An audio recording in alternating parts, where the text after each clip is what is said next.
So here we are, I'm bidding on a 12 amp Milwaukee battery here, no? Faulty Milwaukee battery. I'm the highest bidder at £77 with 2 minutes to go. Just hang on, see how we get on. I'm going to pause this for a wee bit, let it tick down another bit. We're into the last minute now. It's getting tense. It's getting tense. I'll pause this for a second here now again. And here we go.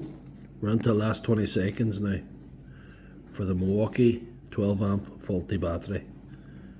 Let's see how we can do 10. Come on, 10, 9, 8, 7, 6, 5, 4.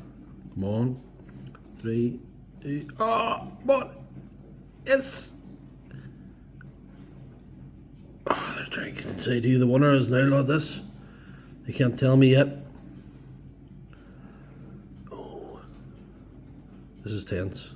This is tense. This is tense. This is tense. Oh, I got it. I got it. I won. I got the faulty battery for £82 plus postage, which is £3.71. So that's £85. That's a £200 battery, and if I can fix that relatively cheaply, that's a score.